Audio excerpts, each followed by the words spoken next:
Mi nombre es María Fernanda y hoy les voy a hablar de un punto muy importante que vamos a tocar en esta exposición y son las dimensiones del diseño organizacional.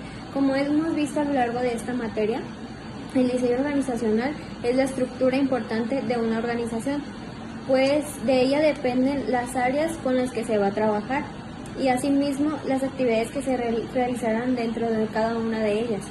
Las dimensiones describen a las organizaciones de la misma manera en que la personalidad y características físicas describen a una persona, pero en este caso pueden ser a las áreas de la organización, a sus trabajadores, no sé, todo lo que tenga que ver con la empresa. Las dimensiones son 13, pero se dividen en dos tipos, que son las estructurales y las contextuales.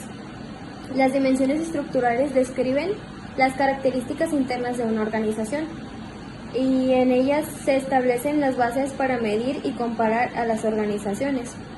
Dentro de ella existe un punto que se llama formalización, que es la parte que representa la cantidad de documentación escrita en la organización. Un ejemplo puede ser las universidades de tamaño grande tienden a tener alta formalización, ya que existen reglamentaciones para estudiantes. La especialización. La especialización es el grado por el cual las tareas organizacionales son subdivididas entre los miembros de esa misma organización. Puede ser de dos maneras. Puede ser extensiva, es cuando el trabajador tiende a hacer muchas actividades, ya que esa tarea principal se asigna a más miembros de la organización, perdón. Y la especialización baja, que esta es principalmente cuando se asigna a menos trabajadores y a cada trabajador tiende a hacer tareas como excesivas, o sea, más tareas a los que estaría cuando hay muchos trabajadores. Un ejemplo básico de esto pues sería la división de trabajo. La estandarización es la extensión en la cual las actividades con trabajos similares se realizan de manera uniforme. Un ejemplo que pusimos nosotros es en un restaurante, pues en McDonald's, en donde se especifica claramente las actividades principales, las de las que tiene un cargo, ya sea el mesero, el cajero, el de limpieza, los cocineros, etcétera. O sea, ya está definido previamente y aplica esa misma descripción de los puestos de trabajo, aplica para todas las sucursales que puedan existir en la región o en todo el mundo. La jerarquía de autoridad describe quién reporta a quién y también es el tramo de control de cada administrador. La jerarquía es indicada por las líneas verticales de un organigrama, en donde principalmente se encuentra el gerente general, después de las áreas funcionales y por último cada una de las oficinas de esas áreas. Ahora yo les voy a hablar de la complejidad, de la centralización y del profesionalismo. Y pues en primer lugar, la complejidad se refiere al número de actividades o subsistemas dentro de la organización y se mide a lo largo de tres dimensiones, que es vertical, horizontal y espacial. La vertical es el número de niveles jerárquicos, la horizontal es el número de funciones o departamentos que existen horizontalmente, como su nombre lo dice, y la espacial es el número de unidades geográficas. Ahora la centralización se refiere al nivel jerárquico que tiene autoridad para tomar una decisión. Y la organización es centralizada cuando la toma de decisiones es mantenida en el nivel superior y es descentralizada y cuando las decisiones son delegadas a niveles más bajos. Y por último, el profesionalismo, que es el nivel formal de educación y entrenamiento de empleados y ese es considerado un nivel alto. Cuando los empleados requieren periodos largos de entrenamiento para mantener los trabajos en la organización, pues que sea de una forma, vaya, como su nombre lo dice, profesional, y se mide por el número de años de educación de los empleados. El último punto de las dimensiones estructurales es razones de personal. Esta se refiere a la designación de personas a varias funciones y departamentos.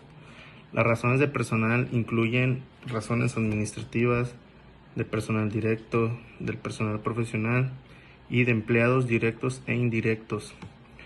Una razón de personal es medida dividiendo el número de empleados en una clasificación por el número total de empleados de la organización completa. Las estructuras contextuales representan un conjunto de elementos en la que yacen las estructuras y los procesos de trabajo.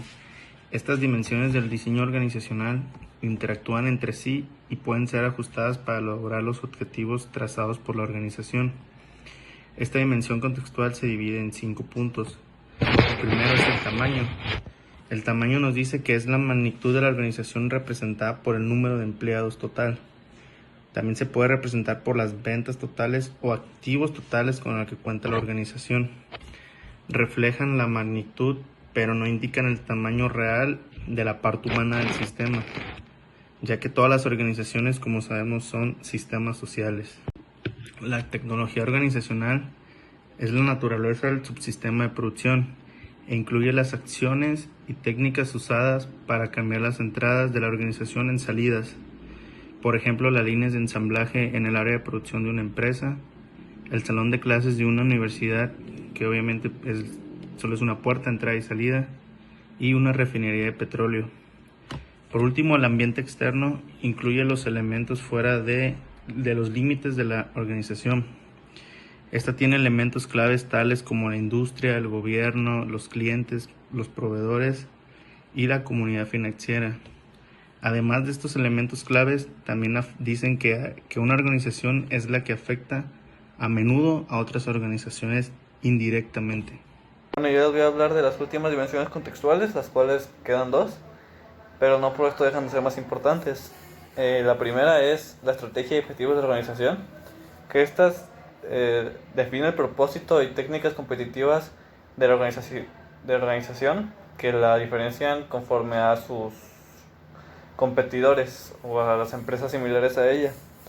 Los objetivos de esta compañía, de esta estrategia, es estar haciendo todo lo posible por lograr la misión y la visión de la empresa, así también como la estrategia y el plan de acción.